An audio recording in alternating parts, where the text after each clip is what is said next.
El 29 de octubre de 2024, Valencia vivió una catástrofe, pero, y esto es lo importante, no fue ninguna sorpresa, para nada.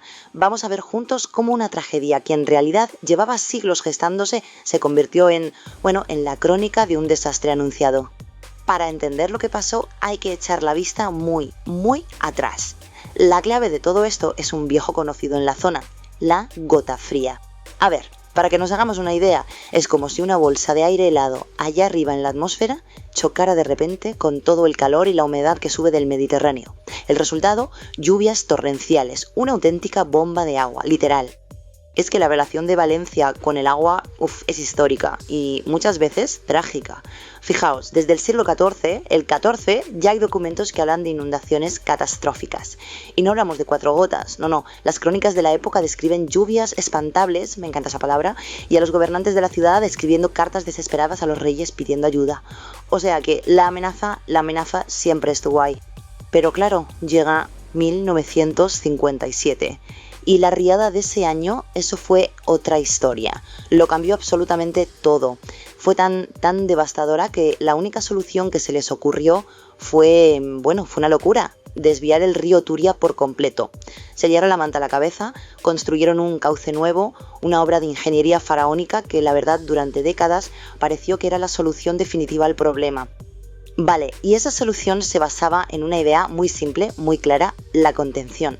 Contener el agua. Pero en los últimos años se tomó un camino, digamos que radicalmente opuesto. Un giro de 180 grados. Y es justo aquí donde la historia se pone de verdad muy interesante. Mirad este contraste porque es que es la clave de todo. A un lado, la política de siempre, contención. Construir presas, embalses, diques, todo para controlar el agua. Y al otro lado, la nueva estrategia, la deconstrucción, la demolición, vamos. Esto vino impulsado en parte por directivas europeas con la idea de renaturalizar los ríos. ¿Qué significaba eso en la práctica? Pues empezar a tirar abajo sistemáticamente las mismas barreras que se habían levantado para proteger a la gente. Y la escala de este cambio de política es que es sencillamente asombrosa. Quedémonos con una cifra, 256. Ese es el número de presas y azudes que se tiraron abajo en España en solo 2 años, entre 2021 y 2022. 256. Y para que nos demos cuenta de lo que significa ese número, este gráfico lo dice todo.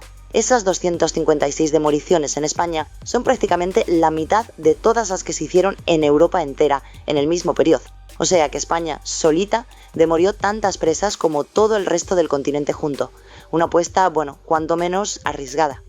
Así que, con este nuevo escenario, sin muchas de esas defensas que antes existían, llegamos al 29 de octubre de 2024. Vamos a ver hora por hora cómo se fue fraguando la tragedia. Esta es, de nuevo, la cronología de un desastre anunciado. Fijaos, 6:36 de la mañana, la alerta meteorológica ya está en nivel rojo. A las 11:38, casi mediodía, un correo electrónico interno ya está avisando de que el caudal del río está subiendo peligrosamente. Pero la alerta masiva a los móviles de la gente, esa no llegó hasta pasadas las 8 de la tarde. Se perdieron horas que eran vitales. Y justo en medio de esas horas críticas, a la 1:45 de la tarde, con los ríos ya subiendo de nivel, ¿qué pasaba? Pues que el presidente valenciano se iba a comer. Una imagen que para muchísima gente se convirtió en el símbolo de la desconexión total entre la clase política y lo que estaba a punto de ocurrir. Y esa sensación de desconexión, de distancia, cristalizó en una frase que se atribuye al presidente del gobierno en los días siguientes: si Valencia necesita ayuda, que la pida. Claro, para miles de personas que estaban atrapadas por el agua, con el barro hasta el cuello, esa frase sonó a abandono.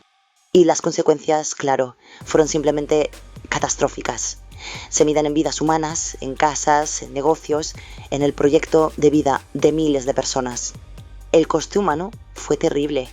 La cifra oficial se cerró en 229 víctimas mortales. Pero ojo, esta es una cifra que genera mucha controversia. ¿Por qué? Porque el recuento oficial se paró a los pocos días. Y hay muchísimas voces, gente que estuvo allí, que insisten que el número real entre fallecidos y desaparecidos es bastante más alto. Es una herida que a día de hoy sigue muy abierta. En lo económico, el golpe fue brutal. Estamos hablando de casi 18.000 millones de euros en daños. Es una cifra tan grande que cuesta imaginarla. Y no son solo carreteras y puentes rotos. Es el trabajo de toda una vida para miles y miles de familias. Son negocios completamente arrasados. Es, en definitiva, el futuro de toda una región hipotecado. Y el alcance de todo esto es que es difícil de procesar. Más de 1 millón de personas afectadas. 1 millón. Eso es el 41% de toda la población de la provincia de Valencia. Casi la mitad de la provincia, de la noche a la mañana, se vio engullida por el caos. La escala de la destrucción es... bueno, los números hablan por sí solos. Más de 130.000 viviendas dañadas, 141.000 vehículos perdidos, 800 kilómetros de carreteras destrozadas. La devastación se extendió por más de 90 municipios, dejando un paisaje que parecía una zona de guerra. Y en medio de todo ese caos, ante lo que muchos sintieron como una ausencia de respuesta oficial rápida y eficaz, pasó algo extraordinario. Empezó a correr un lema, una frase: solo el pueblo salva al pueblo. Y fue literal. Fueron los propios vecinos, la gente de la calle, con tractores, con cuerdas, con sus propias manos, los que se lanzaron al agua a rescatar a otros. Se creó una red de solidaridad impresionante, justo ahí donde el Estado, sencillamente, no llegaba. Claro, todo esto llevó a que la gente se hiciera una pregunta muy profunda y muy crítica. ¿Fue esto solo un desastre natural o es el síntoma de un problema mucho más gordo, un problema del sistema? La catástrofe fue de tal calibre que se empezó a escuchar un término muy duro, el de Estado fallido. ¿Qué es eso? Pues es la idea de que el sistema, el Estado, el gobierno, se ha vuelto incapaz de hacer su trabajo más básico, el fundamental, proteger a su gente cuando llega una crisis.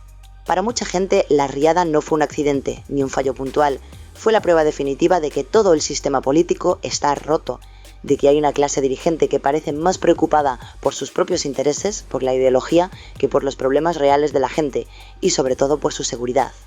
Y al final, toda esta historia de la riada de Valencia nos deja con una pregunta realmente incómoda. Cuando un desastre que era predecible, que todos sabían que podía pasar, finalmente ocurre, ¿es simplemente una tragedia inevitable? ¿O es la señal de que un Estado ha dejado de cumplir su función más esencial, que es la de proteger a sus ciudadanos? La respuesta que demos a esa pregunta define no solo lo que pasó en Valencia, sino quizá el futuro de todos.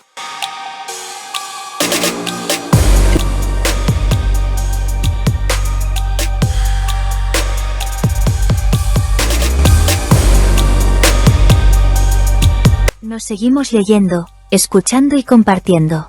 Sencillez-y-orden.es. Les sugerimos entren a las siguientes plataformas tecnocientíficas activas de ámbito internacional: radiosapiens.es y revistanube.com.